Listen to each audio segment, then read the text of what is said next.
Eu vou começar a aula de hoje, fazendo a mesma correção. Vou ler as questões, vou dizer qual é a opção que está certa, e aí a gente faz a discussão. Pelo que eu percebi, algumas pessoas erraram questões que eu sei que vocês sabiam, porque eu já perguntei para vocês em sala de aula e vocês responderam. Enfim, eu acho que foi só um momento de confusão ou pressa na hora de responder. Mas não se preocupem, essa foi a primeira atividade, vocês têm várias atividades para fazer ainda, inclusive tem a nota de trabalho, né, que vale 10 e ajuda bastante a compor a nota de vocês lá no final, quando a gente for dividir a média. Então, não se preocupem em relação a isso.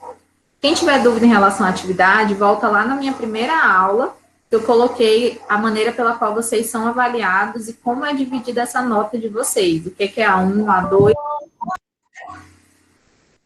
Eu faltei na primeira aula, mas eu só ia te perguntar.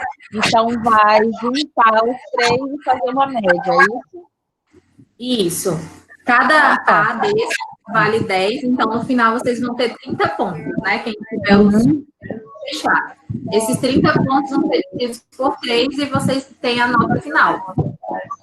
Tá, porque antes tinha questão de peso, então as provas valiam mais e os trabalhos tinham um peso menor, e era uma conta mais diferenciada. Não, assim, a prova ainda vale mais, né? Portanto, é que a atividade avaliativa de vocês foi 7 e a prova prática vai valer só 3. Então, ainda assim tem um peso diferenciado. Tá. Mas aí é uma média no final das contas. Isso, exatamente. Então, não desistam, não se desesperem, ainda dá para recuperar a nota, tá bom? Bom, vou começar aqui a projetar, estilo que eu fiz ontem para vocês.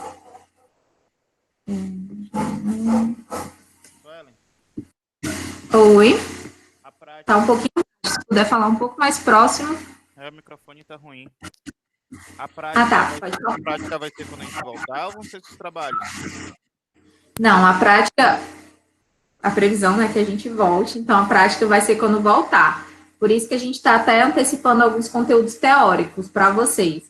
Então, por exemplo, qual que é a prática de cardápio que vai ser de vocês? É a execução de uma análise da ficha técnica.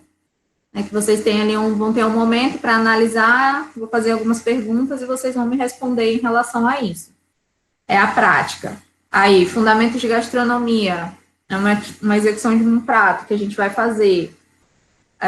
Higiene, uma prática também em relação ao conteúdo até então visto para a higiene, e assim sucessivo. É por isso que eu acredito que o professor Gilberto já integralizou as notas, porque, assim, de fazer praticamente, que nem mão na massa, na verdade, né, a palavra é essa, assim como tem a minha disciplina da Gabi, a dele é mais teórica, então a prática dele dá para ser mais teórica também. Fazendo prática, mas ainda assim no domicílio de vocês. Mais alguma dúvida? Então, beleza, vou começar aqui a projeção. O aplicativo me tomba.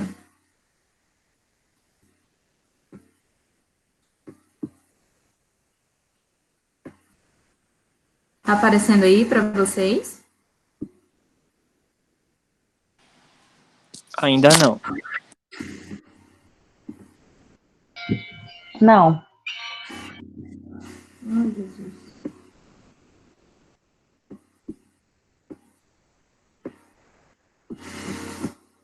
E agora?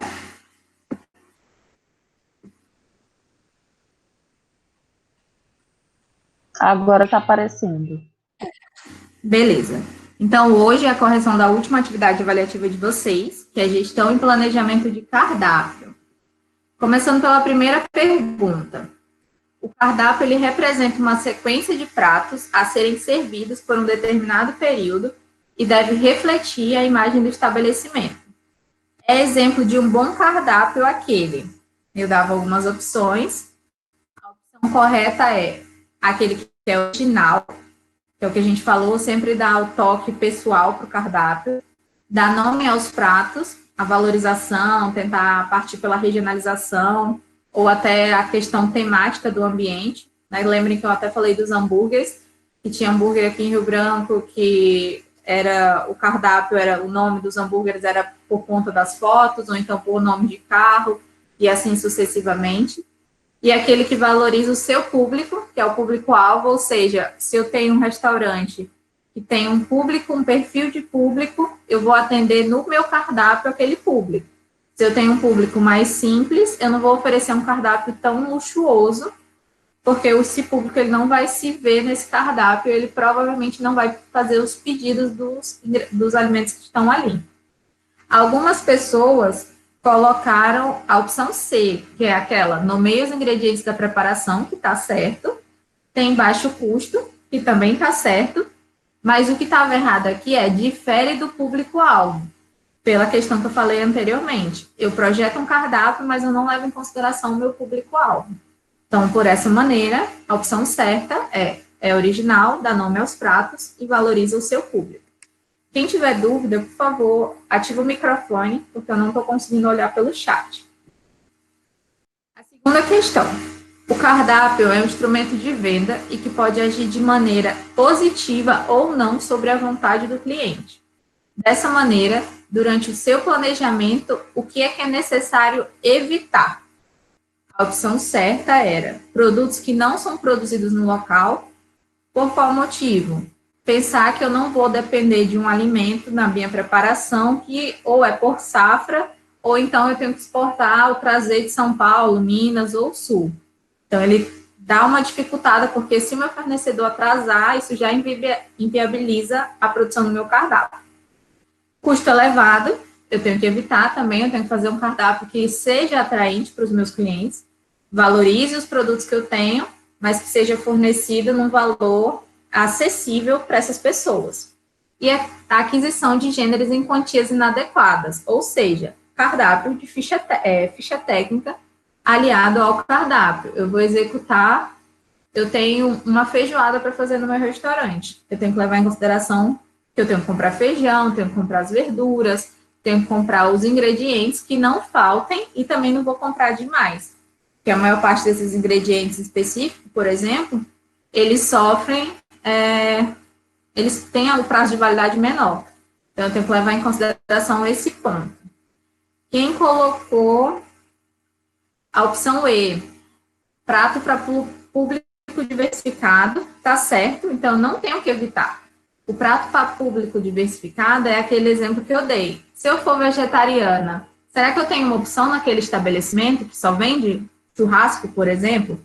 Oferta do dia eu também tenho que apostar, porque eu consigo valorizar, eu faço com que em determinado dia saia mais daqueles meus produtos, e também vou dar uma variabilidade para tentar melhorar esse meu cardápio. Percebi pelo meu percentual lá de resta e ingesta, que aquele prato em específico não está dando certo. Vou trocar ele dentro do meu cardápio. Então, é por isso que essa opção não estava certa. A opção correta era evitar produtos que não são produzidos no local, que têm custo elevado e que têm aquisição em quantia inadequada dos gêneros alimentícios. Próxima pergunta. No caso, prof, é a questão que está certa, mas que não estava errada, né? Que era para evitar, era para... porque aqui o que tem que evitar todas as outras opções são apostas. Só tem um erro aqui ou acolá. Mas todas as outras, de maneira geral, elas são apostas para um cardápio, tirando a letra A. Então, eu sempre coloquei ali uma que tomava errado. A letra A, quase marquei a letra A, e eu vi essa sugestão do chefe, eu digo, não, mas a sugestão do chefe tem que ter. Quase. Exatamente. Aí sobrou as pessoas marcaram. Porque Isso, todas então, têm coisas para fazer e coisas para não fazer, e essa é a única que parecia estar toda errada. Isso mesmo. Então, essa era a opção correta. A questão número 3. Um dos elementos da ficha técnica, fator de correção, entre vírgulas aí, um apostozinho, possibilita que a quantidade de alimentos no processo de compra não sejam estimadas da maneira inadequada. Qual é a indicação do fator de correção?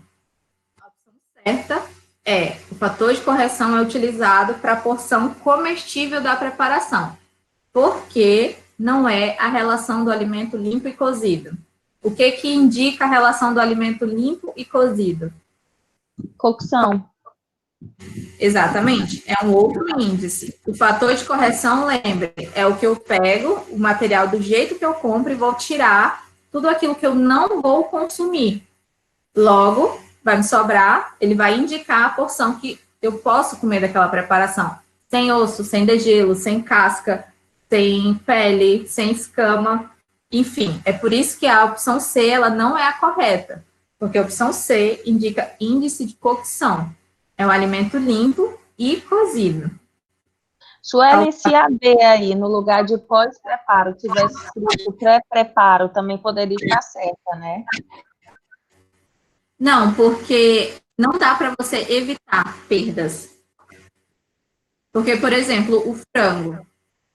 Não, o peixe, né? Porque o frango tem gente que acaba consumindo com a pele. Mas o peixe, via de regra, para consumi-lo, ele retira a escama e as espinhas, né? Principalmente, sei lá, o salmão, por exemplo, que é um peixe que tem um cuidado mais específico. Então, de nenhuma forma eu consigo evitar essas perdas. Porque quando eu falo evitar perda, dá para se aplicar, por exemplo, a batata. Se eu padronizo a maneira correta de comprar uma batata, eu consigo diminuir, ou seja, evitar perdas que poderiam ser projetadas. Eu posso cortar uma batata de um jeito, você de outro, e sem padronização. Isso aí eu consigo nivelar. Aquilo que, de qualquer forma, tem que limpar não é evitável. Ah, então, porque existem exceções, então não seria correto, né? Lembra da questão da atividade de higiene, no sentido de o que é perigo de natural, que é escama, cartilagem, blá, blá, blá, aquelas de processo, metal, vidro, nesse sentido, tentando comparar um e outro. Só ver aqui que eu acho que alguém tentou entrar na sala.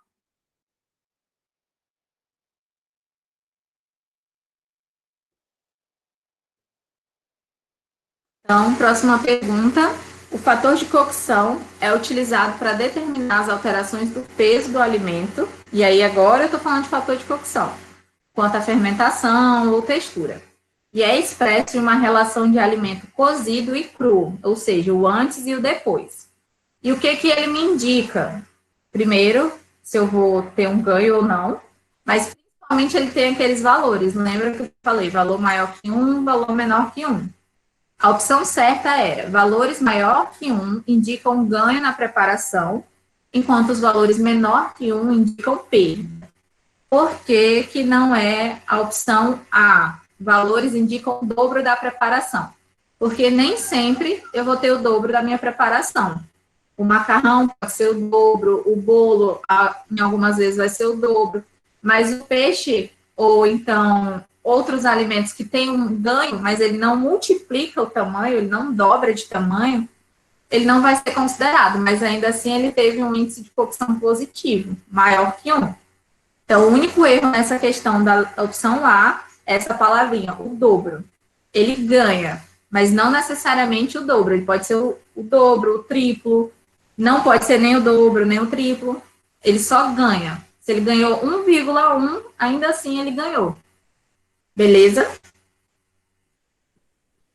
5. Também conhecida como receituário padrão, a ficha técnica ela é um instrumento de controle do restaurante por indicar a quantidade e a qualidade dos gêneros alimentícios necessários para determinada preparação. Percebam que eu foquei bastante em ficha técnica, porque a ficha técnica é um universo dentro dela. Sendo útil também, ou seja, para que a ficha técnica é importante? A opção correta era controlar os volumes de matéria-prima requisitada. Qual é o principal objetivo da ficha técnica?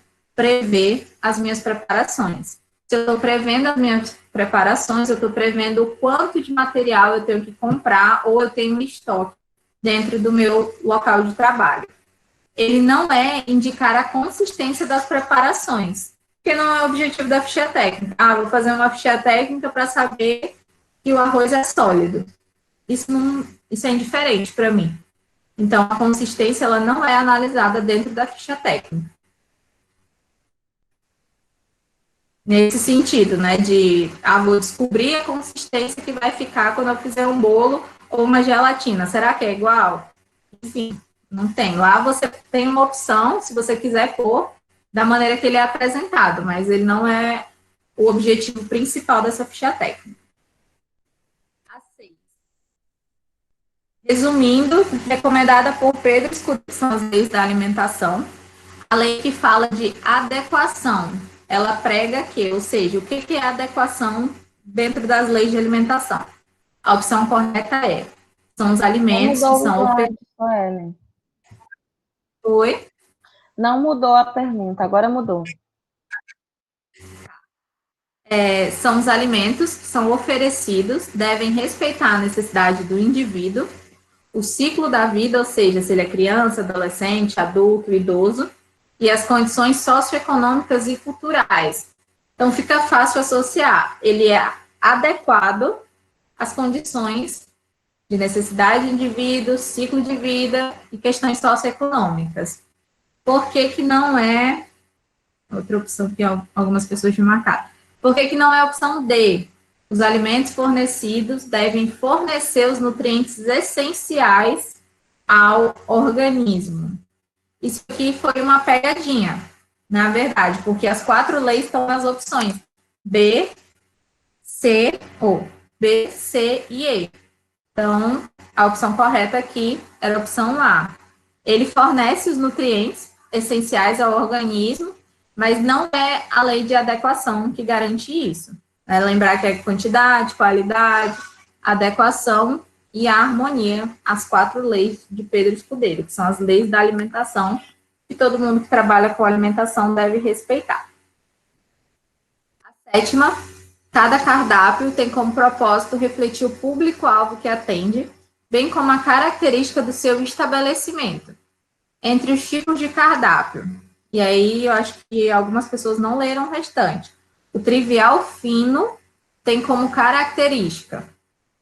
A opção certa é as receitas que são mais elaboradas, que têm uma maior variabilidade e que têm uso de bandejas lisas. Algumas pessoas colocaram preparações simples e uso de bandeja, mas a preparação simples e uso de bandeja é o tipo de cardápio. Qual que é o cardápio? É o trivial, né? É o trivial? Exatamente. Que é o simples. Que é o mais comum. Então, trivial, fino, a única diferença é mais nesse sentido. São receitas que levam uma preparação mais interessante, mais elaboradas, e que vão ter aquelas bandejas lisas, igual a gente usa no shopping, em fast food, que tem a bandeja e o prato é apoiado em cima. Que geralmente são nos estabelecimentos que têm self-service, por exemplo. 8ª questão. O serviço americano é uma estratégia útil do buffet para servir comida para uma quantidade alta de convidados. Assim, qual que é a principal característica desse serviço? A opção correta é um serviço que tem mesas de alimentos de fácil acesso a convidados, nos quais eles podem se servir ou serem servidos, que é o chamado serviço americano volante. Ou seja, que tipo de serviço é esse? Aquele que geralmente está em casamento e em aniversários que são um pouco mais chiques, né? Nesse sentido, tem aquela mesa com frios, com as carnes, geralmente são finger foods, e aí você tem essa possibilidade de você mesmo ir lá se servir, ou, que é o mais comum, ter contratado garçons para fazer o serviço volante, ou seja, eles passam fazendo a rotatividade da alimentação. Primeiro uma entradinha, a bebida, prato principal, e no final, se tiver, uma sobremesa. Mas então, geralmente os que eu vi, pelo menos por aqui, né, no que eu já fui, os garçons servem só as entradas. Então, os volantes são só as entradas. O prato principal é você que serve, lá naquela mesa grande que está disponível. O mais comum, até pela questão de... Creio eu, pela questão para evitar desperdício, né? Porque eu não vou comer a mesma coisa que o outro, a mesma quantidade também. Então, que eu pelo menos, a experiência que eu tenho, eu sempre vejo eles servindo as bebidas, as entradinhas, as sobremesas, em caso de aniversário ou casamento, as lembrancinhas, né, daquela festa em específico. Mas ainda assim é nesse sentido, de ter essa individualidade, essa possibilidade. Nona questão. Em um restaurante, todas as preparações são pensadas no público para refletir o planejamento do estabelecimento. O que eu queria? Duas coisinhas. Que vocês falassem o conceito de resta e ingesta e o que o percentual desse conceito representa. Então, quem respondeu integral, eu dei o 0,9, quem respondeu parcial, coloquei 0,4, considerei 0,4, 0,5, na verdade, considerei para mais, porque a maior parte só não falou do percentual. Mas, basicamente, o que era para colocar? Que a resta e ingesta é essa relação dos alimentos que sobraram e aquilo que foi fornecido. Beleza, feito isso, o que isso indica para mim? É lixo? Não necessariamente. Ele pode analisar, e aí tem um percentual que é 10%, ele só pode ser até 10%. Mais do que isso, está indicando que o resto ingesta está muito alto e o dono do estabelecimento ele tem que se preocupar com algumas coisas. Ou o cardápio dele não está sendo feito da maneira correta, a preparação não chegou da maneira que deveria chegar para o cliente, ou até mesmo o cliente ele não está se sentindo satisfeito com aquela preparação. E aí isso faz com que a aceitação seja menor e, consequentemente, sobre mais comida. Quem falou isso, quem deu o conceito, falou desses 10%, eu considerei a questão. Alguns só colocaram conceito bem bonitinho, deu exemplo de resto e ingesta, mas não falou do percentual. E aí eu não percebi a análise desse percentual em cima da resta e ingesta. A última questão, eu pedia para diferenciar o que era sobra de resto. E, mais uma vez, algumas pessoas só falaram das sobras ou então só falaram dos restos. Então, basicamente, eu só queria que vocês colocassem que resto é o que foi levado para o cliente e ele não comeu. E, de maneira nenhuma, isso pode ser reaproveitado, no máximo para lixo orgânico, plantação, enfim. E a sobra é o que fica na panela, que não teve contato diretamente com o cliente. Então, eu posso reaproveitar para outras preparações. Eu até dei o exemplo da carne que sobra do almoço poder ser utilizada para fazer uma sopa à noite, por exemplo. O que ficou na panela, jamais vou pegar o que sobrou no prato. Ah, o cliente mal tocou.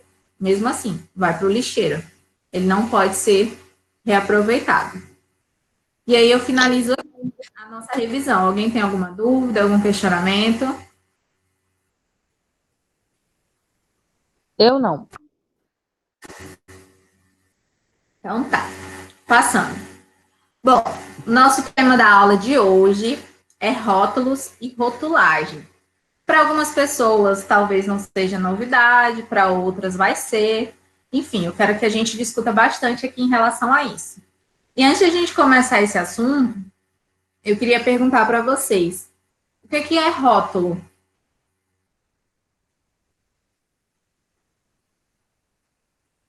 É a parte da embalagem do produto que contém as informações. Beleza. Informações. Tem nome, tem os ingredientes, tem a quantidade de calorias, tem onde é fabricado. Será que isso é importante para vocês, enquanto futuros gastrólogos, saberem sobre rótulo ou rotulagem? Ou isso é uma coisa totalmente... Acredito que sim. Extremamente necessário. Porque, me digam aí, por que vocês acham que é importante na gastronomia saber sobre rótulo ou rotulagem?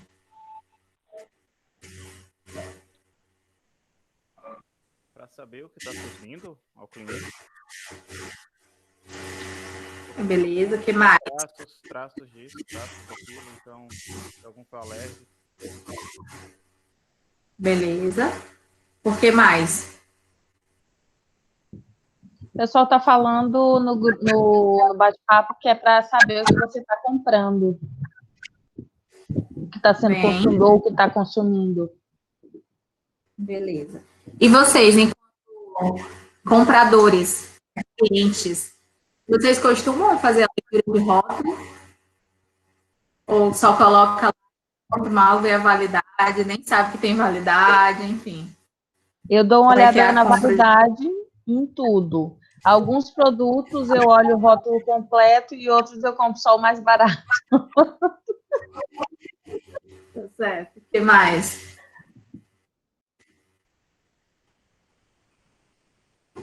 Quem analisa alguma coisa diferente no rótulo, sei lá, a cor da embalagem, enfim, a textura. O que mais que vocês olham pelo rótulo? Mas aí tu fala da embalagem no geral ou só o rótulo?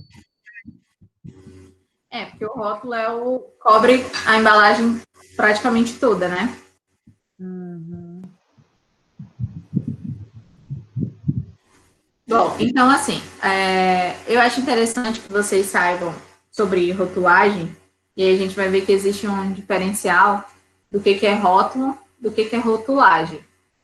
E é muito importante que, para além de saber o que vocês mencionaram, de o que eu estou servindo para o meu cliente, o que tem ali de ingrediente, prazo de validade, enfim, tudo isso que está ali constante, vocês podem ganhar dinheiro com a rotulagem também, porque ela não é específica de uma profissão. Você só tem que saber a legislação, que é o que é cobrado.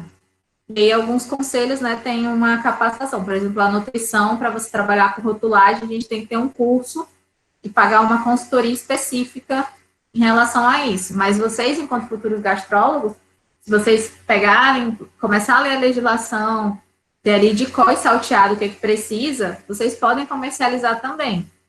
E aí vocês podem pensar assim, beleza, professora, rotulagem tá aí, o rótulo, mas já tá tudo pronto. Eu não preciso aprender isso, porque eu não vou usar nunca.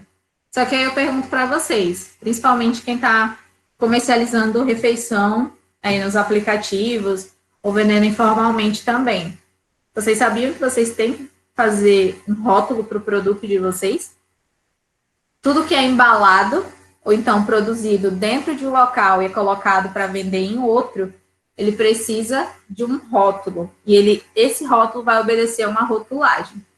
Então, quem tem comércio, quem vende alguns materiais ou produtos, fica atento, tira dúvida, que esse é o momento. Então, para começar, a diferença principal o rótulo é tudo que está escrito naquela embalagem, seja em forma de imagem, em texto, em tabela, em figura, enfim. Tudo aquilo que está estampado na embalagem é o rótulo, é chamado de rótulo. A rotulagem é a questão da legislação, ou seja, eu trabalho com rotulagem. Logo, a professora Suelen trabalha analisando o que tem na vigilância sanitária e na Anvisa e adequando para os produtos que ela está colocando o rótulo. Então, tem essa diferença, tá? Rótulo é o que está escrito, rotulagem é a legislação que está por trás de tudo isso. Vocês vão perceber que algumas informações a gente vê errado nos produtos, mesmo que tenham controle de segurança da Anvisa, outras são omitidas e algumas elas induzem até o erro do próprio cliente. Então, a gente vai conversando aqui e vocês vão se identificando e a gente faz essa troca de experiências. O principal objetivo, quando eu penso em rotulagem, facilitar essa minha comunicação entre o produto e o consumidor. Então, toda a legislação que foi pensada, ela pensa assim, eu preciso favorecer o cliente, porque senão os supermercados podiam vender um gato por lebre. Tome isso que você vai descobrir a cura do câncer. Se fosse aberta a legislação, as pessoas poderiam colocar esse tipo de informação que é chamativa e que pode induzir o cliente ao erro. Tudo bem até aqui? Não estou vendo pelo talk, tá? Então, Sim. o microfone. Esses itens aqui, esses 7 itens, são itens obrigatórios para ter no rótulo, ou seja, Se faltar uma informação dessas, aquele rótulo não está atendendo a legislação específica. Quais são esses pontos? Conteúdo líquido, ou seja, quanto de ingrediente, material eu tenho dentro daquela minha embalagem. O lote, que é extremamente importante, embora muitas pessoas simplesmente não observem essa informação. A lista de ingredientes, o prazo de validade, que é extremamente importante. Muitas pessoas, quando vão comprar algum produto, simplesmente nem olham para esse prazo de validade. A informação nutricional desse produto, até pela questão, tudo que eu estou fazendo em gestão está me rendendo ou não calorias para o organismo. Então, é importante que eu tenha essa informação nutricional. As medidas caseiras, que é para eu visualizar se aquele produto atende a minha receita que está lá em medidas caseiras, está em xícara, está em colher, enfim. E a origem, a procedência dessa embalagem. Então, toda vez que a gente pensar em rótulo, eu tenho que ter essas 7 informações obrigatoriamente. É o que está previsto em legislação e tem que ser atendida. A gente vai ver que, salvo a exceção do lote, por exemplo, que se você está fazendo em casa para comercializar, eu posso omitir essa informação porque o lote é mais de rastreio. Né? Então, se você faz de maneira mais caseira, não tem essa superprodução. Você vai conseguir identificar. Ó, esse lote seria substituído pelo dia que foi produzido aquele determinado alimento. Alguma dúvida até aqui? Medidas caseiras só. Oi? Não. Medidas caseiras. Isso. As medidas caseiras, elas são essas correlações. Lembra, ó, para um bolo, eu preciso de meio quilo de trigo. Tá, beleza. Não conheço essa referência. Agora, se eu falar, para um bolo, eu preciso de 2 xícaras cheias de trigo, eu consigo visualizar. Então, essa medida caseira é exatamente o que a gente vê em cardápio. É adaptar o que está em quilograma ou em volume para uma medida de um utensílio que eu tenho em casa, uma colher, uma xícara, um copo americano, enfim, está mais próximo para eu identificar quanto que dá daquele produto dentro da minha receita. Mas isso é obrigatório para vir no rótulo? Não sabia. Sim, é obrigatório, medidas caseiras. A gente vai ver um pouquinho. Isso, quase não vê. A exceção das medidas caseiras, geralmente ela não aparece quando o produto é muito pequeno. E aí eles priorizam pela data de validade, a lista dos ingredientes, a origem, enfim. As medidas caseiras, como ela é numa tabela, ela ocupa um pouco mais de espaço. Então, na legislação fala que produtos que são vendidos que têm menos de 30 centímetros, né, que é basicamente um potinho menor que de margarina, algumas informações elas podem ser omitidas nesse sentido, mas tem que ver qual é o alimento que está sendo comercializado ali dentro. Mas, Suelen, por exemplo, a barra de chocolate, que foi o que eu vi, quando ele fala lá, quantidade de ingredientes, a informação nutricional por porção. Ah, uma porção de 50 gramas. Uma porção de 25 gramas, por exemplo. Aí, lá do ladinho, ele tem dizendo que são tantas barrinhas daquelas que ele vem dividido. Isso é a medida caseira? É uma medida caseira? Isso, é uma referência, porque pode ser um tablete, né, que eles falam, que é as fileirinhas, pode ser as xícaras, os copos, a faca, ou a colher, fugiu algumas outras medidas, tem uns alimentos bem específicos também. Refrigerante também tem uma dosagem específica. Achocolatado, antigamente tinha muita referência, isso equivale a um copo de leite, por exemplo.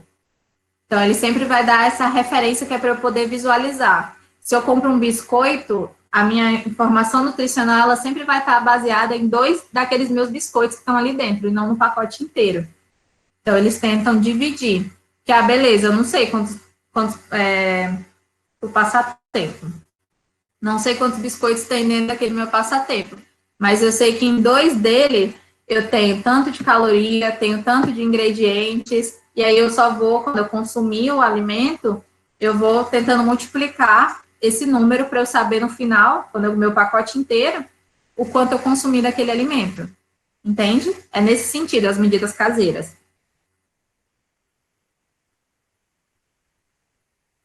Mas aí a gente vai conversar um pouquinho melhor em relação a isso ainda. Bom, então os ingredientes, que é o mais fácil, né? Eles indicam a composição do alimento, ou seja, é obrigatório ter os ingredientes que estão ali. Então, aquela história da Coca-Cola ter uma fórmula mágica, que é trancada, 7 chaves, essa fórmula mágica, ela não diz respeito aos ingredientes. Pode dizer respeito à forma de envasamento, à forma de armazenagem, como que é coletado o produto original para ser feito refrigerante, enfim, mas em relação aos ingredientes, não pode ter essa surpresa. Não existe fórmula mágica, porque é obrigatório conter todos os ingredientes. Vai que eu tenho uma pessoa que é alérgica a um ácido, sei lá, ácido ascórbico que tem dentro do refrigerante. E aí é o meu segredo mágico da receita. E essa pessoa, eu não coloquei lá nos meus ingredientes, a pessoa passou mal, porque eu não coloquei. Então é por isso que é obrigatório eu sempre colocar todos os alimentos. Vocês já devem saber disso, mas a lista de ingredientes, ela obedece uma ordem. Essa ordem, ela é decrescente, ou seja, toda vez que vocês olharem lista de ingredientes, a primeira coisa que aparecer ali é o que aquele produto tem em maior quantidade. Sempre. Maior quantidade para menor quantidade. Então, por exemplo, quem faz dieta e gosta muito de comprar pão integral. O pão integral, ele acaba confundindo muita gente, porque as pessoas não conseguem fazer a leitura do rótulo e acabam pagando a mais por um produto que é igual o pão tradicional.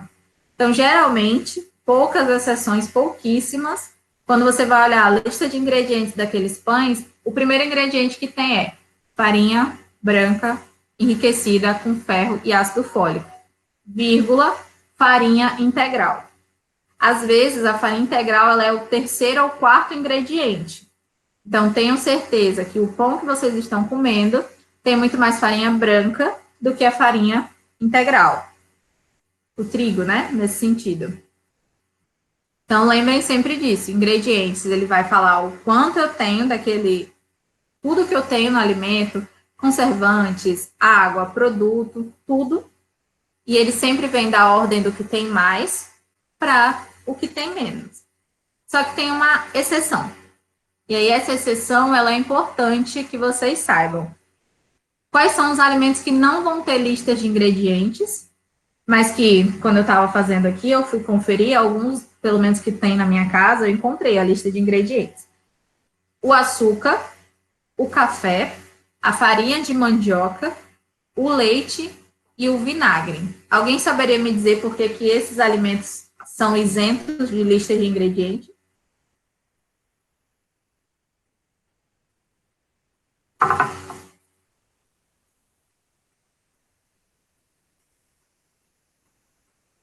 Eu ia dizer que sei lá, eu ia chutar aqui porque tem um único ingrediente. Exatamente. A composição principal dele era para ser um ingrediente só. É claro que na vida real a gente sabe que o café que a gente consome não é só o grão de café, ele tem outros adicionais ali até para render mais esse café. O leite, pouquíssimas pessoas tomam leite efetivamente, né? A gente toma leite com conservante. E o vinagre também, o que eu vi hoje, o que eu tenho aqui de álcool, ele tem alguns conservantes também, até pela questão da estrutura do vinagre, né? Mas a resposta é essa. Você falou, Tati. Eles são exceção porque a produção deles é de um ingrediente só. Então não faz muito sentido eu fazer uma lista de ingredientes do pó de café, se eu sei que pelo menos o café era para ser só o café macerado e entrega ali em pó para o cliente. Era para ser só o ingrediente refinado, né? Só que aí não é o ingrediente, é o modo de preparo. Então, é por isso que eles entendem, a legislação entende que você pode omitir essa informação.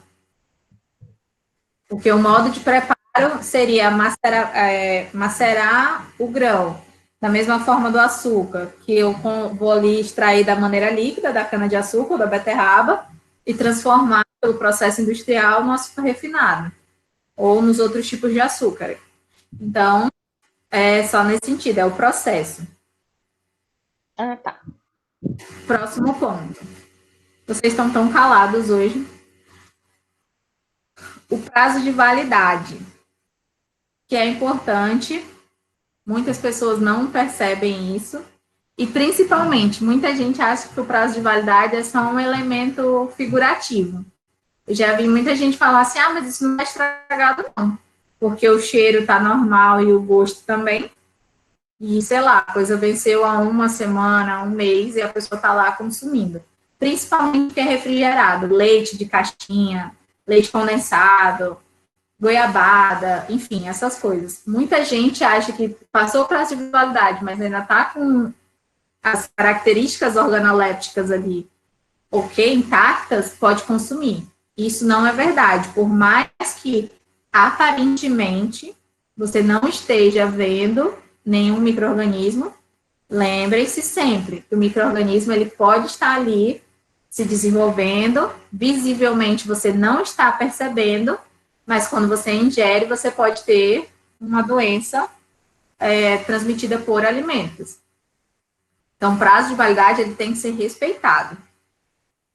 Como é que ele se apresenta na minha embalagem? E é isso que é válido também para quem vai produzir o produto, tá? Então, se eu faço um queijo, vou comercializar. Se eu faço uma marmitinha, vou comercializar. Se eu abrir uma coisa que está em casa, passei para um outro recipiente, eu tenho que alterar o prazo de validade. Então, por exemplo, a legislação fala que existem 3 formas de você identificar o prazo de validade.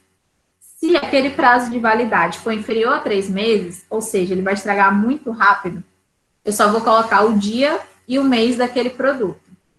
Então, por exemplo, se eu fosse consumir leite direto da fazenda, que tem um prazo de validade bem menor quando comparado ao que é industrial. Eu vou colocar lá nesse meu leite só o dia e o mês, porque antes de 3 meses ele já vai ter estragado há muito tempo. Então, eu vou colocar o dia e o mês. Agora, se ele é maior que 3 meses, aí eu mudo a maneira pela qual eu vou colocar esse prazo de validade. Eu vou colocar os meses e o ano. E aí isso acontece com a maior parte dos produtos que a gente acaba consumindo. Isso é o que está na legislação. Vocês podem falar assim, mas eu sempre vejo dia, mês e ano. Sim, pode ter, mas a obrigação é que tenha o mês e o ano. O dia, ele é opcional, nesse sentido do ser os 3, superior a mais de 3 meses. E aí a gente tem mais uma regrinha. Se o prazo de validade encerra em dezembro, por exemplo, eu fiz um produto, ele ali no início de janeiro, no início de fevereiro, e o prazo final dele de validade é em dezembro. Eu vou colocar lá na minha embalagem apenas o ano. E aí a informação eu coloco fim de 2020. Esse é o meu prazo de validade, porque eu sei que ele vai vencer em dezembro de 2020, mas não é necessário eu colocar dezembro 12/2020. Ok aqui em relação ao prazo de validade? Na verdade, não. Esses que não tem o dia, então, é quando começa o mês que ele perde a validade ou é quando termina o mês que ele perde a validade? E começa com o dia? O que não tem o dia, eu quero saber se o alimento ele perde a validade no início do mês ou no fim daquele mês que está acabado. É sempre ao final do mês. Então, tá lá o mês 5. Até o dia 31 do mês 5, aquele produto está valendo. 6 já não tá. Entendi agora a pergunta. É sempre ao final do mês. É por isso que quando é considerado dia, ele já vem com essa informação, porque aí o prazo de validade dele é menor. Então, 3 meses, mais para menos, em dias não vai fazer alteração, porque ele provavelmente já vai ter algum material ali que vai garantir que a validade dele seja um pouco mais estendida. Entende? E aí eu tenho uma pergunta para vocês, que estão sumidos aí no chat da vida. Eu comprei uma massa de tomate. Eu abri, ela tinha um prazo de validade. Eu abri, estava na validade ainda. Não usei tudo. Vou transferir, eu vou guardar de novo aquilo que sobrou. Eu ainda vou subir o prazo de validade ou eu faço o prazo de validade? Pelo menos com o microfone ligado. Deixa eu ver se não é o meu. Ah, é o meu, desculpa. E aí, galera? Estão dormindo? Cadê vocês? Liz, Manilton. Tem como repetir de novo? Eu tenho um produto, molho de tomate. Fui usar um molho de tomate na macarronada, sobrou metade. Não quero jogar fora. Ele tinha um prazo de validade, ele estava dentro do prazo de validade. Vou guardar na minha geladeira. Eu ainda vou dizer que ele vai vencer naquele prazo de validade ou ele tem um prazo de validade diferenciado a partir de aberto? Alguns têm um prazo de validade. Prazo. Outro. Certo? A partir de aberto, ele já tem outro prazo já. A manteiga Geralmente, pode... é tipo, um exemplo é o leite, que depois de aberto ele fica bem mais perecível. Ele torna-se, tem a vida útil dele de 3 dias dentro da geladeira. Exatamente. Então, pensem assim, tudo que eu abrir, eu não vou mais usar o prazo de validade que está lá na embalagem. E aí eu pergunto para vocês, Isso é congelar. como é que faz esse prazo de validade? Não, a mesma coisa. Até que para congelar ele muda. Ah, tá, beleza. E aí, como é que vocês fariam o controle? Abrir o molho de tomate, e aí, beleza. Quanto tempo ele vai valer? E sendo que não vai ter o produto, né? Que geralmente tem, em caso de aberto, refrigerado, só tem mais 3 dias. Se não tem isso na embalagem, eu fiz um molho de tomate caseiro em casa, né? Foi até redundante isso. Mas, enfim, fiz um molho de tomate, quero guardar. Como é que eu vou saber quanto dia de validade aquilo ali vai ter? Eu vou observando e identificando se vai desenvolver algum micro-organismo. Como vocês fariam? Aqui eu vou pelo cheiro. Vou pelo cheiro, foi ótimo. Mas pensa só, nem todo micro-organismo leva à aparição de sintomas que o alimento está estragando. Tipo, ele tá normal, tá cheirosíssimo, o tomate tá fresco, o azeite ali, o manjericão, tá tudo no mesmo estilo. O que mais? Vai no cheiro, observa, o que mais? Vocês estão no estabelecimento de vocês. Além da questão do cheiro, vai ter a textura, a coloração. Tem alguns fatores. Vocês só fariam prazo de validade baseado em cima disso? Mas, tipo, eu tô vendendo. Aí eu vou melhorar. Eu vou encomendar de vocês. Falar assim, olha, Thiago, Clisma, eu quero que vocês façam um molho de tomate para mim. Eu quero 10 potes.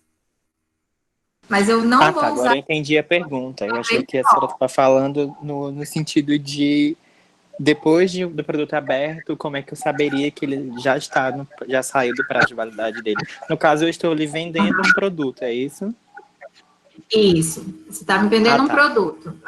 Aí eu quero, porque eu vou olhar, eu sou nutricionista, eu vou falar assim, mas não tem prazo de validade, eu posso usar para 6 meses. Aí você vai falar assim, ah tá, o prazo de validade é... Como vocês vão pôr? Vão dizer que não tem prazo, que essa informação não tem, não isso. Vai depender dos ingredientes que eu vou utilizar, porque, por exemplo, tem ingredientes que são muito perecíveis, então vai adiantar muito o período de validade. Eu tenho que levar em consideração como eu vou armazenar levar em consideração o transporte que eu vou utilizar do local onde eu produzo ele até onde a senhora vai estar. E aí eu vou ter que fazer um cálculo muito doido que eu não vou saber fazer. Então tá, vou salvar vocês, tá? Para lá na frente, quando vocês estiverem ganhando muito dinheiro vendendo produtos, vocês lembrarem assim, eu assisti a aula da professora Suelen, eu lembro desse dia. Está aqui. Aí, tem tabela, tá? Organizadinha, estipulada, nem para mais e nem para menos, de todos os produtos. Então, assim, eu tenho uma tabela para produtos que são congelados, refrigerados, que foi essa pergunta, beleza, eu abri, mas eu congelei depois. Mas ainda assim, mesmo congelado, tem um prazo de vida útil. Ao contrário do que as pessoas pensam, que acha que está congelado, a carne pode ficar a vida eterna. Então, tem que ter esse cuidado.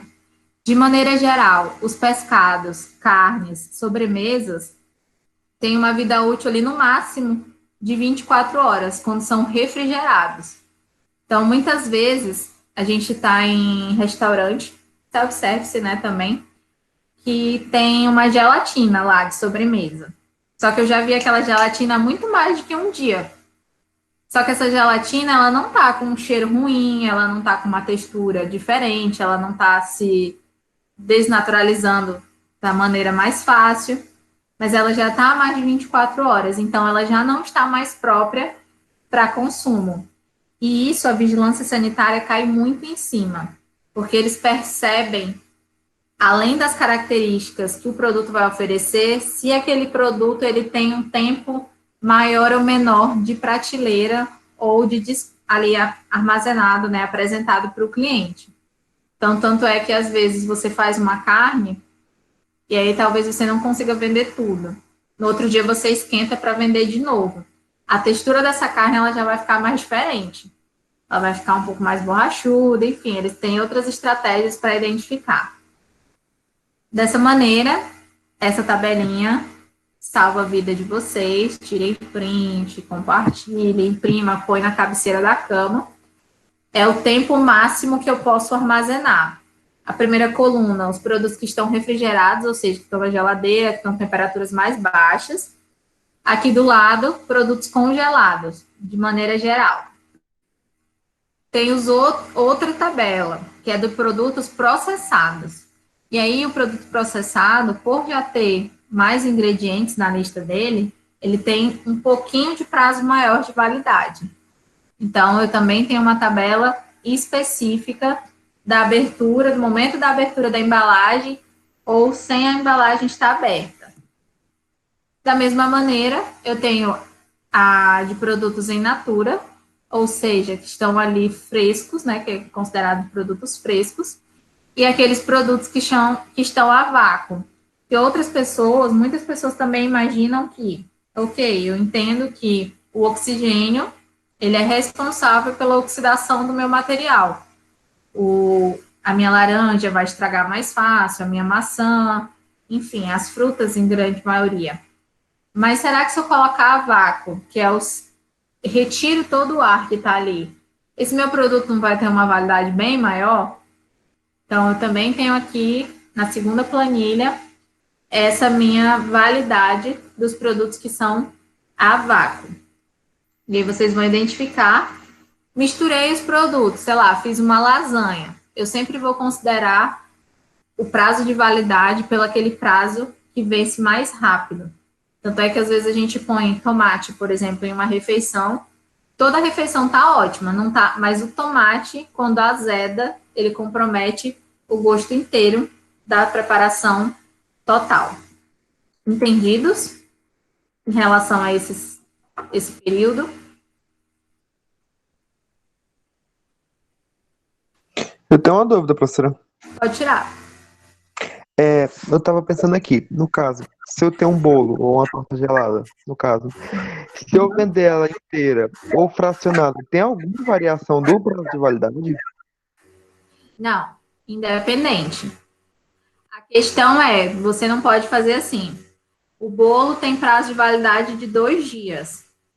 E aí, a pessoa só está levando as fatias. Eu não vou vender esse bolo por 3 dias. Independente dele ser fatiado ou inteiro, ele é o único prazo de validade. Eu não posso vender depois desse prazo. Sobrou, eu vou ter que descartar. Independente de alguém ter tido contato, de eu ter colocado bonitinho lá no espaço que não ia contaminar, enfim. Não faz essa diferenciação, certo? Ok. Porque o prazo de validade não é pela porção, é pelo produto ou aberto ou fechado. Sendo assim, eu podia ter um molho de tomate, se eu tivesse menos ou mais, ia variar o prazo de validade dele. Isso não interfere. Beleza? Ok, E aí, obrigado. quem faz esse tipo de rótulo pode colocar essas nomenclaturas. Ou VENC, né, que é a abreviação de vencimento, válido até, a própria palavra vencimento, validade, ou VTO, que é válido até, né, que aí eles abreviam. Essas são formas de você escrever isso no seu produto. Se eu tenho um espaço reduzido, o ideal é que eu coloque a nomenclatura mais reduzida, porque aí eu consigo ter um espaço ali naquele meu produto. Não sei se vocês já são de ler rótulos há muito tempo, mas para quem compra nos supermercados, principalmente a parte da rotisseria, antigamente que eu falo tem uns 4 anos, os produtos eles não tinham lista de ingredientes, nem prazo de validade, enfim, eles estavam ali. Pão de queijo, fui lá, comprei, mal e mal ele tinha a tabela nutricional. Hoje em dia ela já tem o nome dos ingredientes, fala se você é um produto que não pode ser consumido por pessoas que são alérgicas ou intolerantes ao glúten, enfim, tem essas informações que elas vão vindo com o passar do tempo. E dá para ganhar muito dinheiro com isso, inclusive, tá? Fica uma dica aí. Quem trabalha com rotulagem ganha muito dinheiro, porque as empresas não têm tempo para ler legislação. Elas só são cobradas quando a vigilância sanitária chega. Então, eles contratam alguém para cuidar desse tipo de negócio, porque geralmente essa pessoa ela vai saber a resolução, a RDC ali de cabo a rabo, e vai fazer os produtos em cima disso. Então, tudo que vocês virem de maneira caseira ali, alguém ganhou um dinheiro para estar fazendo aquele rótulo daquele determinado produto. E aí ainda tem a questão da marca, da logo. Então, é um negócio muito promissor e que está ligado à alimentação. Professora, tem como a senhora mandar essa tabela lá no Class? Tenho. Eu já mandei, já está lá o material, só o material, né? Só o slide em PDF. Mas eu posso mandar, vou mandar para o Newton as imagens dessa tabela. Pode ser também, que aí já fica até mais fácil para vocês no celular. Tá.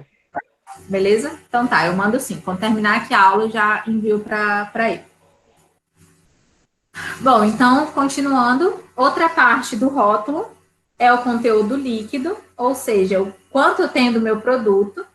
E aí, lembrem que eu falei já lá atrás que existe o conteúdo drenado, que é descontar a embalagem, a salmoura, ou que não vai ser consumido pelo aquele produto.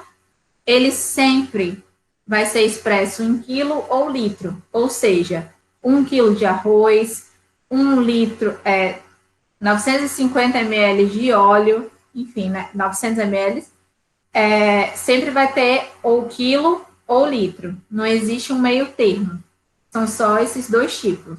E é interessante que coloque também para que o cliente saiba quanto que ele está comprando. Às vezes, por exemplo, eu sou produtora de doce de leite. Eu vendo um copinho de 50 gramas e eu vendo um que tem 100 gramas. E aí eu coloco um preço diferenciado, até porque eu tenho um produto que tem mais e outro que tem menos, mas eu não coloco lá na minha embalagem quanto que tem ali. Então, o meu cliente ele não vai saber se para ele é melhor ele comprar 2 do menor ou só um do maior. Então, é importante que a gente seja honesto nessa parte de dar quanto tem fidedignamente, né, sem considerar a embalagem, vou colocar lá peso líquido do produto X. Então, dá essa informação também, porque às vezes você acaba vendendo mais produtos, porque a pessoa pensa, beleza, é melhor eu comprar mais dessa quantidade aqui do que o que é maiorzão e eu vou acabar levando menos. Então, você consegue até vender mais quando coloca o conteúdo que tem naquela embalagem. O outro ponto é o lote. Como eu falei, o lote ele é um pouco ignorado pelas pessoas quando olham um rótulo. Basicamente, as pessoas nem olham. Mas o lote é sempre a estrela de quando tem uma doença transmitida por alimentos. Primeira coisa que aparece na mídia, foi recolhido o lote tal, tal, tal, tal. Porque é assim que as empresas conseguem identificar. Porque imagina só, a gente foi, todo mundo aqui que está na aula, foi no supermercado, comprou o leite X. Eu levei para minha casa, vocês levaram para casa de vocês, enfim. Amanhã estou eu lá assistindo meu jornal de manhã e aparece, leite X foi encontrado com restos de bactérias ou de algum pedaço de inseto ou água sanitária, enfim, qualquer possibilidade que não faça parte do que deveria ter como ingredientes naquele alimento. Não tem como a vigilância sanitária vir aqui na minha casa e na de vocês individualmente para pegar cada um desses produtos que foi recolhido. Primeiro, eles informam amplamente, eles divulgam na mídia, e aí eu vou lá no meu produto e falar assim, será que esse lote aqui é o que está contaminado? Porque às vezes eu comprei o lote depois daquela produção, porque o lote é o modelo do que eu produzi naquele dia. Então, hoje o meu lote é o número 20, o que eu vou produzir amanhã, o meu lote é o número 21. Então, se o meu 20 contaminou, os clientes que compraram 21 não precisam se preocupar. Muitas pessoas não pensam nessa informação. E aí, a vigilância sanitária, ela consegue fazer o teste, se realmente tem alguma bactéria ou alguma situação, recolhendo o que ficou dentro do supermercado ou dentro da distribuidora, que ainda vai ter aquele determinado lote. E é por isso que ele vai lá, pede para retirar tudo da prateleira. E não pede para os clientes devolverem para o supermercado. Eles só avisam que é para você não consumir, enquanto está sendo feitos os estudos. Então, o lote ele tem essa importância, o controle da produção, vou recolher e vou analisar. Por isso que eu falei que quem faz refeições, faz as preparações para comercializar de maneira mais informal, não precisa se preocupar com o lote, porque o lote vai ser substituído por aquele dia em que foi feito essa produção, que geralmente é acima do prazo de validade. Produzido em dia, mês e ano, ou mês e ano, dependendo da validade, mês e ano. Então, o meu lote vai ser isso, porque eu vou saber que é um produto do dia que eu produzi lá na sexta-feira e não tive cuidado com algum preparo, por exemplo. Mas o lote, ele efetivamente é mais para as indústrias. Certo? Ok? Até aqui? Alguma dúvida?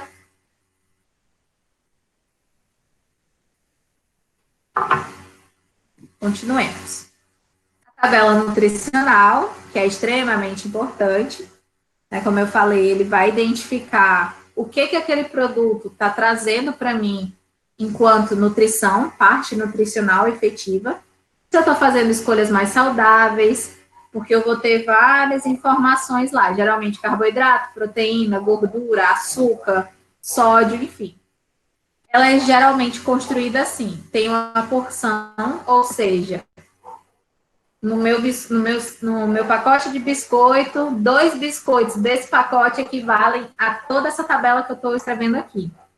E aí isso é uma opção de marketing, porque se eu colocar que uma lata de leite condensado, ela tem 500 calorias, vai ser mais difícil eu vender se eu colocar aqui em 2 colheres de leite condensado, eu tenho 5 calorias. Então, isso é uma opção de marketing que comercializa e vende bem para os clientes, porque eles nunca percebem que aquela tabela nutricional nem sempre corresponde ao produto total que eu estou consumindo, é sempre uma fração.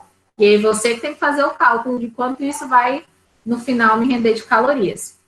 Tem os valores diários, o percentual de valor diário. O que é percentual de valor diário? De maneira geral, sem doenças, um adulto ele deveria consumir, no máximo, 2.000 calorias. Então, esse percentual de valores diários é em cima dessas 2.000 calorias. Então, sempre tem uma referência. Ele vai indicar que se você tomar um achocolatado que está pronto, você já vai consumir do dia 3% de carboidrato do seu VD, ou seja, do seu percentual.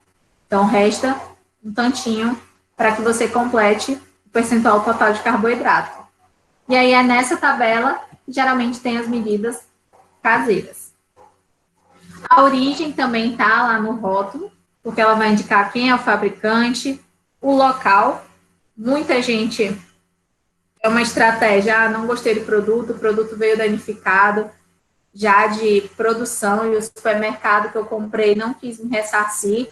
Então, eu sei o local e eu tenho contato, geralmente tem aquele saque. Eu entro em contato e vou reclamar, fazer a minha queixa formal. Quando tem alguma possibilidade de doença também, de transmissão, a pessoa também pode ligar para esse saquezinho que tem no produto. E aí eu pergunto para vocês, se vocês acham que tudo dá para fazer rótulo. Será que tem algum alimento que não dá para fazer rótulo?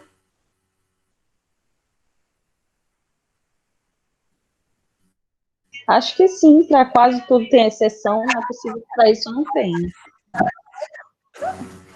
Alguns produtos não são necessários ter rótulo. Quais são? Bebida alcoólica, as especiarias, orégano, alho, pimenta do reino, enfim, todos esses temperinhos. Águas que são minerais, de fonte natural. Vinagre, sal, café, erva mate e chá, porque são ingredientes únicos. Produtos que são preparados e embalados em restaurantes, eles têm que ter um cuidado nesse sentido, já que eu não tenho a obrigatoriedade de fazer o rótulo, então eu tenho que ter muito cuidado ao consumir esses produtos que são oferecidos pelo restaurante. Fui lá, paguei minha conta, ganhei uma sobremesa. De quando é essa sobremesa? Será que o dono do restaurante só não está querendo desovar aquela sobremesa comigo? Então, eu tenho que ter esse cuidado. Um outro cuidado, produtos fracionados. O que está muito na moda nos supermercados aqui em Rio Branco? Vou lá, tem lá do lado das verduras e dos legumes, aqueles produtos que são cortadinhos já, eles já são higienizados, eles já são cortados, está pronto para você comer ali na hora. Tem que ter cuidado com isso, porque eles são cortados, mas eles podem ter uma parte que estava estragada. Então, eles são reprocessados, mas a gente não consegue identificar se realmente a procedência e os cuidados com a higiene foram mantidos. Então, tomem muito cuidado para comprar aquelas verduras e as frutas, principalmente, que já estão cortadas. O que não pode, né, se aproximando do fim?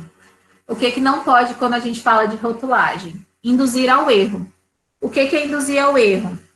Falar daquelas informações, por exemplo, antigamente no chocolate falava assim, se você tomar um copo de chocolate, equivale a você tomar um copo de leite. Não tem uma relação, né? Não tem uma relação visível. Também eu não posso esbanjar ou fortalecer propriedades que não existem naquele meu produto. Então, por exemplo, a margarina, que foi criada como protetora para as pessoas que eram cardíacas. Eu não posso dizer que, consuma margarina que você não vai desenvolver doenças cardíacas. Não tem como um alimento evitar que aconteça alguma coisa, nem que garante que vai acontecer alguma coisa. Eu também não posso destacar a presença ou ausência que é própria do alimento. E aí, mais uma vez, volto naquele exemplo que eu disse para vocês em sala de aula. Antigamente, ainda tem, na verdade, óleo que está escrito assim, não contém colesterol.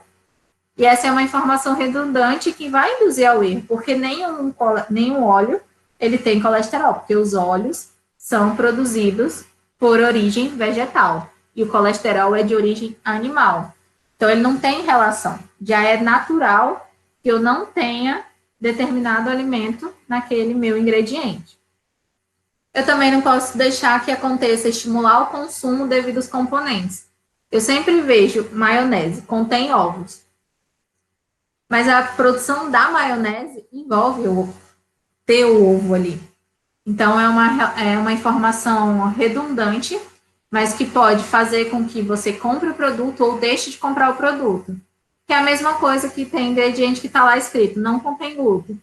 Eu não sou celíaca, mas, sei lá, eu nem sei o que é aquilo, vai que é um negócio que vai me matar, e aí eu deixo de comprar o produto, ou então eu compro por não saber o que está acontecendo. Então, a gente tem que ter esse cuidado nesse ponto específico. Uma outra coisa que aparece muito, vocês sabem qual que é a diferença de light e diet?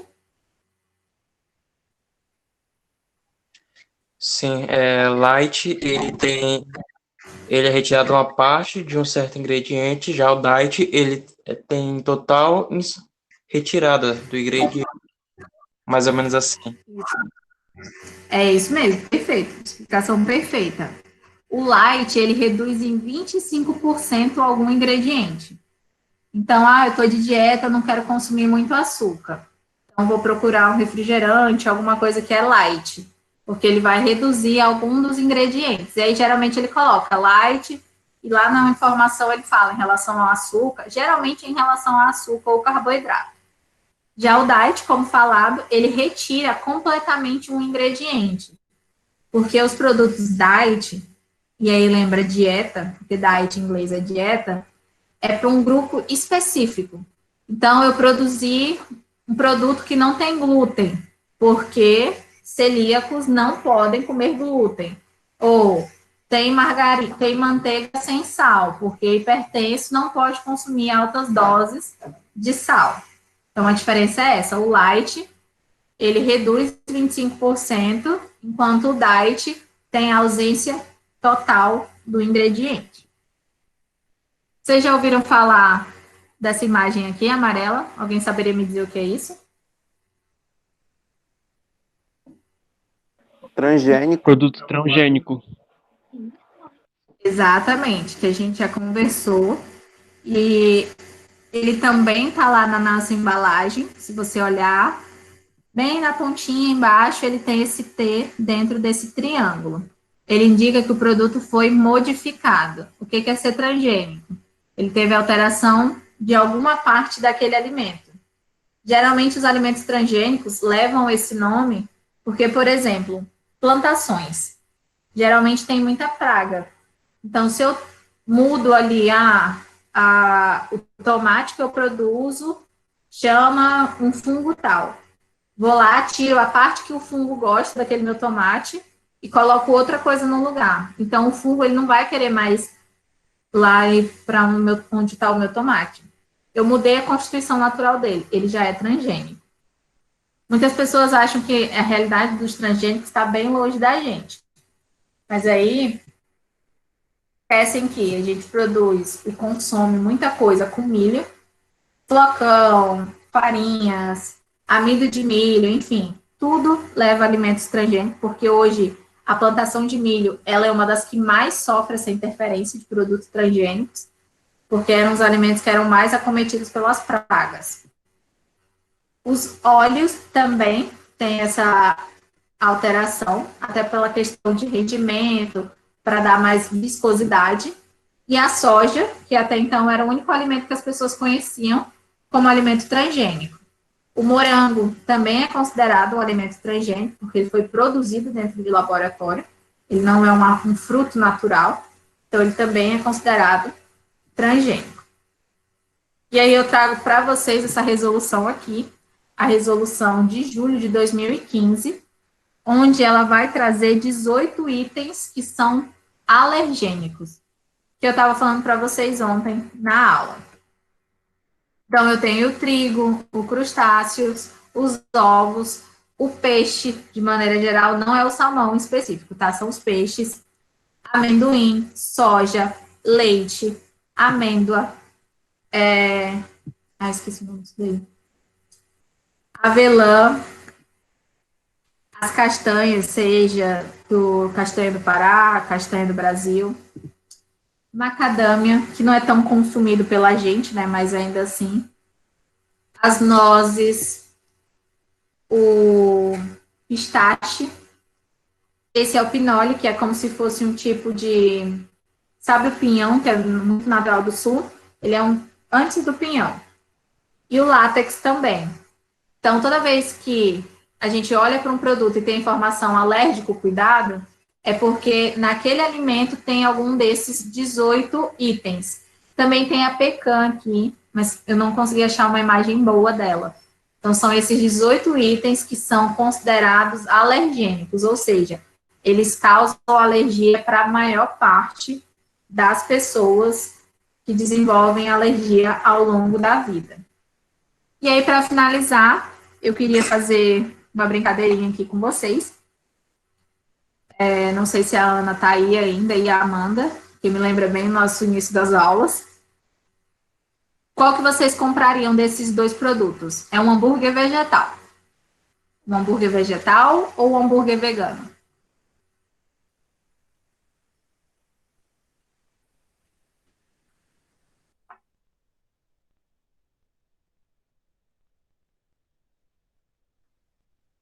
E aí, galera? Tá terminando. Eu compraria o vegano.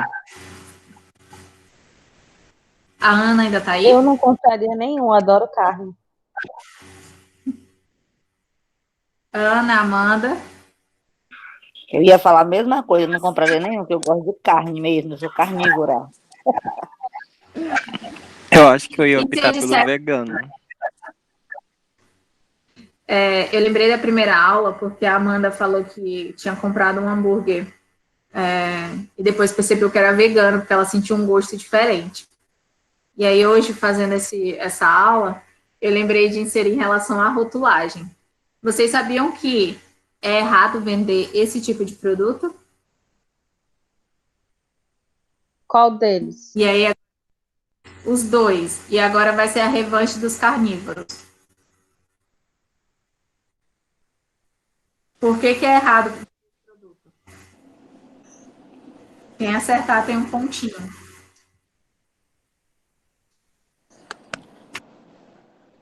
Porque está induzindo ao erro. Comprou errado, de novo. Exatamente. Foi o Newton, né, que falou, ou foi o Thiago? Tá muito baixo, não consegui ouvir. Tá baixo, Thiago. Isso, Thiago. Falou baixo, foi o Thiago. Por que é errado? Uma legislação específica.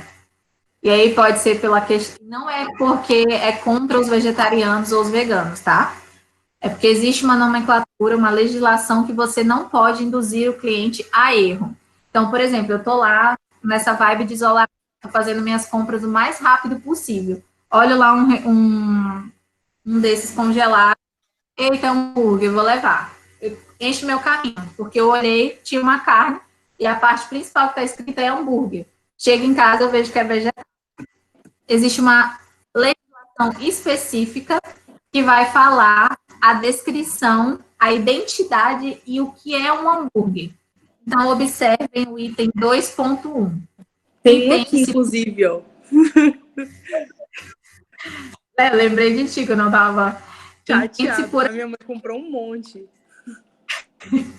O produto cárneo industrializado, que é obtido da carne moída dos animais de açougue, adicionado ou não tecido adiposo e outros ingredientes, ou seja, não tem hambúrguer vegetal, não tem carne de jaca, não tem carne de soja, você não pode colocar que é carne o que não é carne.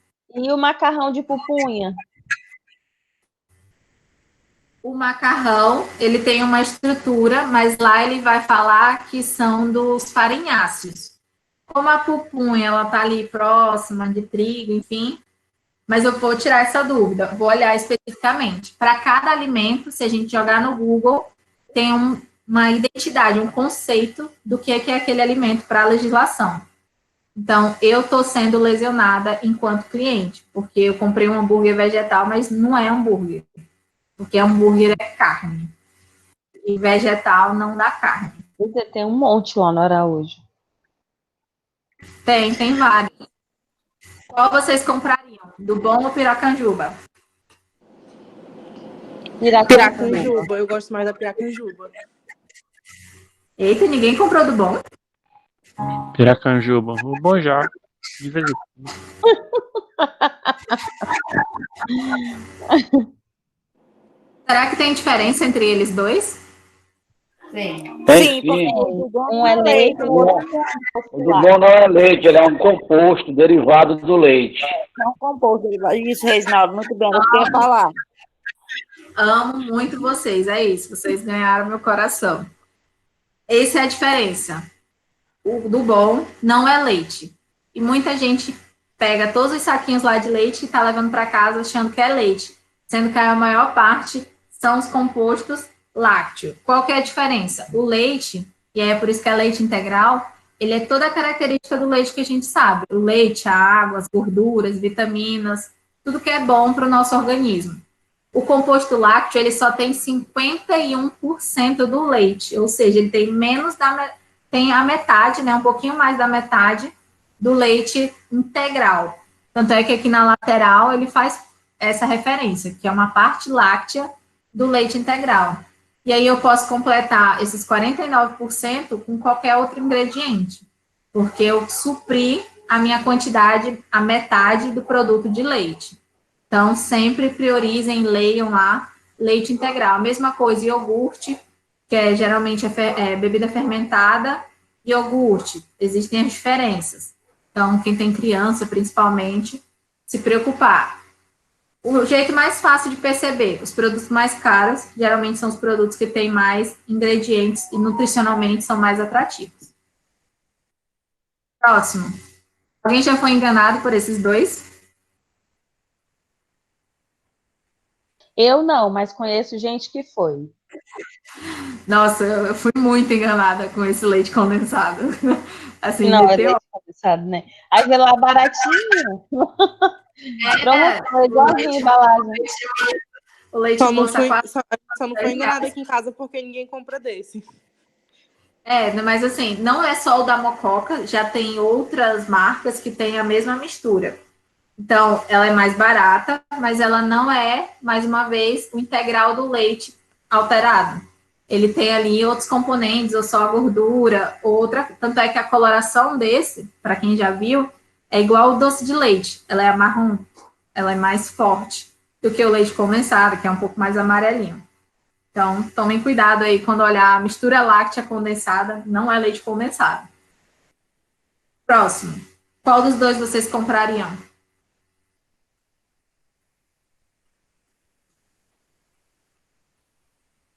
O Yoki ou o Hikari?